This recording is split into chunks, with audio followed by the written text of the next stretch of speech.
And I can tell you that, I mean, since I published the book back in 2018, I spent a lot of my time reading through people's testimonies of their own stories and what reading my book and getting to know about my story has done for them. And it's quite liberating for people to know that they're not the only ones, but to also know that they can rise above it, because that's really the crux of the matter, is that you can rise above it. You don't have to let your painful past hold you hostage. Hold you back. That's so true. 99 FM, your inspiration station. It is a Friday. It's all about good vibes, and I hope that you are enjoying yours wherever you're finding yourself. I'm your company until 6 o'clock, and as I mentioned, this next interview is going to be incredible. A seasoned and highly regarded businesswoman, Amanda Dambuza, was named in the top 30 women you need to know and applauded by Leadership magazine. She is the author of the Baked in Pain, a memoir about how she rose above her circumstances to become a globally celebrated businesswoman and humanitarian. She has also authored the children's book, A Brave Girl Named Aya, an educational story that tackles various topics and gives hope. And we are super honored to have her in studio with us here on 99. Good afternoon to you, Miss Amanda, and thank you so much for joining us on 99 FM. I am so excited to be here. Thank you, Treasure. Thank you so much for having me. Yeah, you look beautiful, by the way. Thank Gorgeous. You. Thank you so Is this much. your first time in Namibia? No, not your first time. At all. So where have you been in Namibia? Windhoek a little bit, but we've vacationed in Swakopmund. Okay, of course you have to go to the coast when you come to Namibia. You have to go to the coast. But I mean, what we found when we got there is something we didn't expect. I was still telling some friends earlier that, oh my gosh, the food was amazing. Yes, I'm glad you enjoyed it. So we absolutely loved it, and we went riding the dunes. We were quad biking on the dunes. Fun. We rode camels before, so it was really exciting. I'm glad you enjoyed it. Glad you enjoyed it. Amanda, please tell us what inspired you to write about your past, especially a book that touches on some of the most painful parts of your life. So I felt that, it's so easy for people to think that when they're going through a tough time, they're the only ones. Or to think that successful people don't have hardship or they don't have to deal with problems and things challenges like that. and really pain and trauma. So for me, firstly, it was just confronting my own past and coming to terms with it.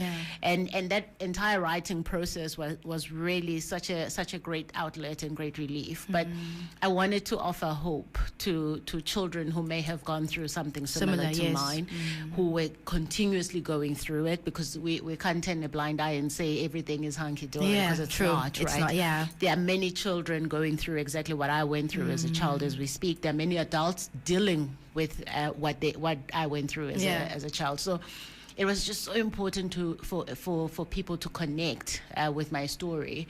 And I always feel like it's almost as though we're holding each other's hands as we journey through these challenges and overcoming our pain. And I think sharing stories and sharing your story with somebody else could help that person. In the long run. So you never know if your story could inspire somebody else. I can tell you that, I mean, since I published the book back in 2018.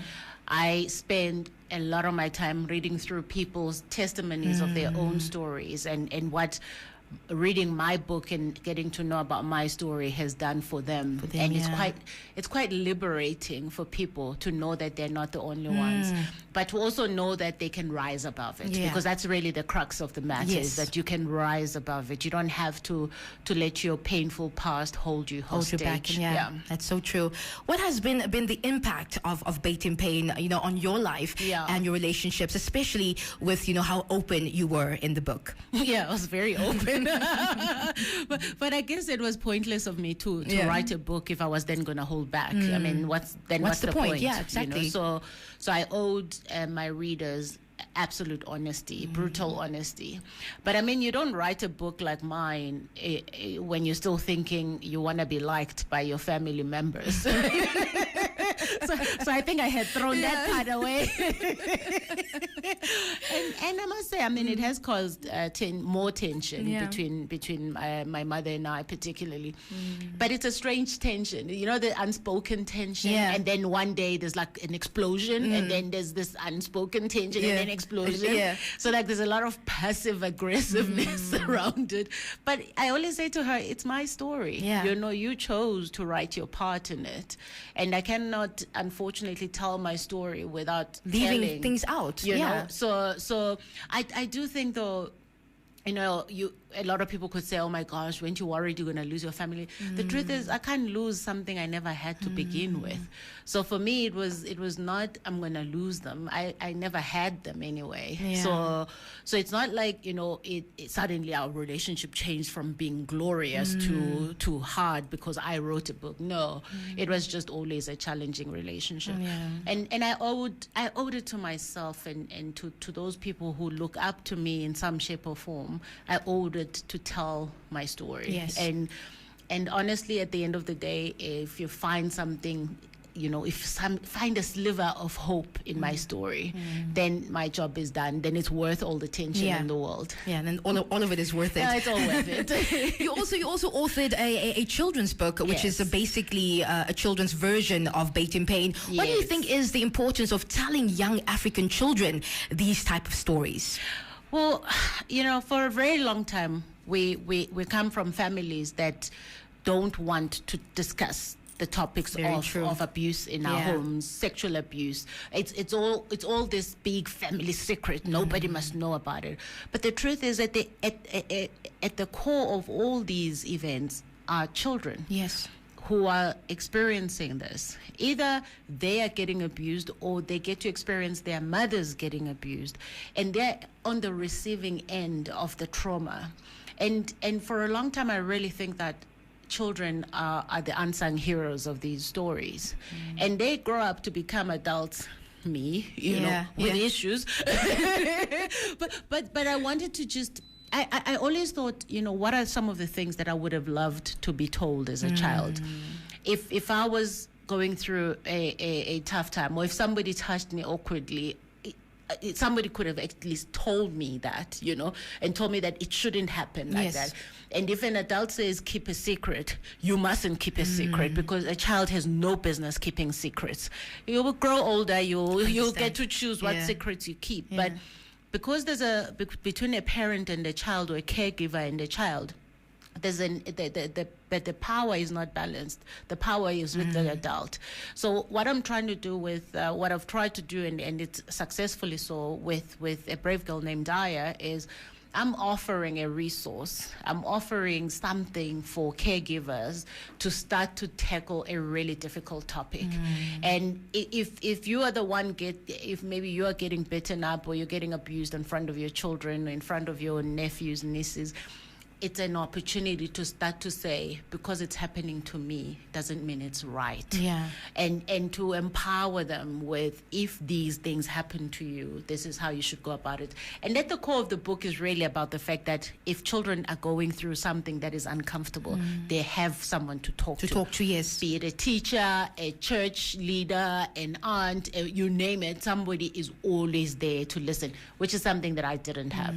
You're also a renowned businesswoman, Amanda. What advice would you give a young entrepreneur going through a tough time with their business right now? Well, it's a lot of tough times now. I mean, it's incredible what we've had to go through.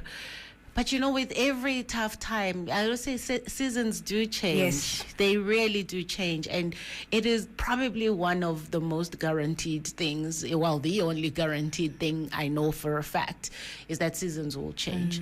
And I think that whilst you are in this deeper and darker period, use it to really understand who you truly are and what you bring to your own business. And how you're going to go about making sure that your business is sustainable well into the future. Because what this has taught us, if your business has been heavily impacted, it means it cannot withstand shock. So try and work out, okay, how do you shock-proof your business into the future? And you don't do that when you're killing it, right? You don't think, let me shock-proof when you're busy creaming it, right? this is the time. Yeah. This is the time to really dig deep and say, am I in the right business? And if I am in the right business, how do I shock-proof it? Yeah. Because that's what ensures longevity. You have got to build a business that can sustain beyond any kind of shock. Yeah. That's so true. And just keep going. Yeah. If it's in your heart and you believe it's the right business and you're passionate about it, you have got to keep going because it's not going to stay dark forever. Yes, the sun is always going to shine. Absolutely. Yeah. I mean, we arrive in Windhoek, I see traffic is buzzing. People are living. Yes. So it means things are going to turn eventually. And that turn is around the corner. And I hope that it finds you prepared. But one of the things that I think younger people particularly forget to do is the fact that, when you're busy making money, remember that there'll be times when the business needs that money. Yes. So make sure that your business has reserves, no matter how small. And think about it as your personal budget as well. You have got to always have something, a little bit of money on the side to just keep you going on those, during those times when it's tough. Yeah.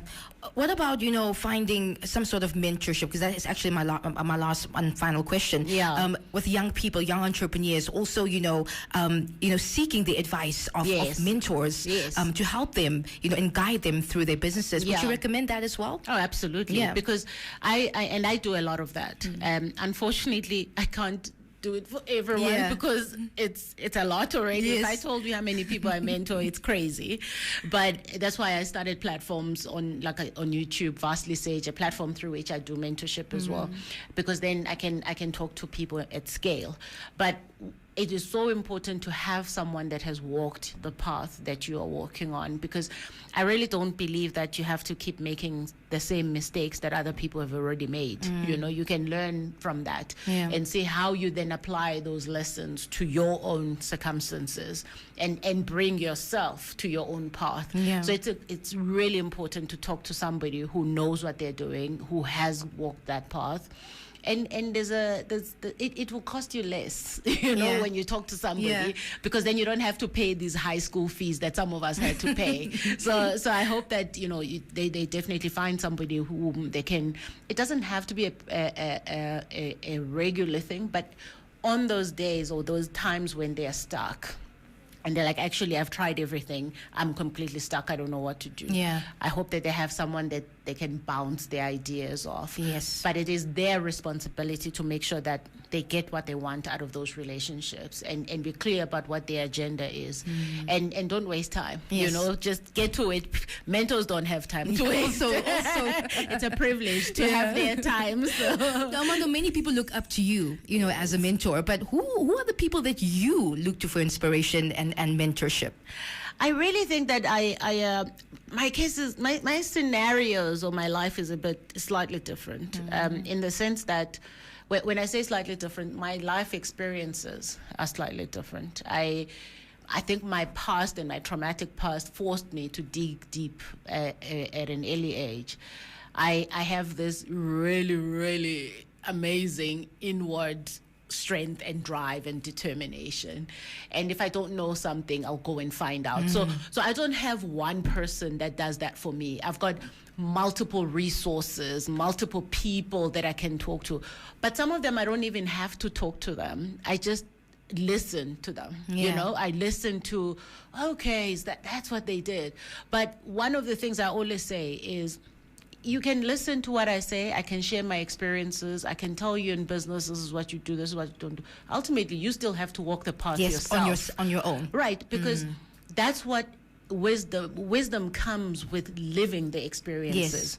Yes. So whilst, yes, technical things we can help you with. In fact, technical things you can even get on the internet and get answers to. That's so true, yeah. But you still have to trust yourself and trust that the path you're walking on is the right path, and allow yourself the space to grow. And I think a lot of young people are so afraid to actually boldly tackle their lives and live, because they don't want to make mistakes. But you're never going to learn if you don't actually make some of your own mistakes. Yeah. So I don't really have one person. I have got multiple platforms, multiple resource centers, but the deepest thing for me is I have my conversations with my God. I say, listen, this is where I'm headed. I'm struggling here. I probably pray that the two top things I pray for in my life every single day, every single night, all the time. My family. And when I say my family, I include myself, me and my family, and my business. Because without my business, I'm unable to change anyone's life. Yes. So I need the resources that I'm able to churn out of my business. And when I say resources, AKA cash money. Yes, cash money, money. So it really, I think my spirituality grounds me in that as well, that I find the answers. But those answers all reside inside of me. Yeah. And then I go learn what I need to learn. Everything you do need is inside of you. Yeah. It just takes you to go dig deep and find it. Yeah. And don't be afraid to go in there. And if there's some things that are terrifying you, deal with them, because they'll end up robbing you of great opportunities. So you mustn't let that. If you fear spending time with yourself and understanding who you are and what you bring to the table, just understand that if you don't deal with that, it's just going to hold you back, even in business. Because in business, you need gallons of confidence, self-confidence, self-belief. In fact, it's often the only thing that keeps you going is the belief that you will make it. Yeah.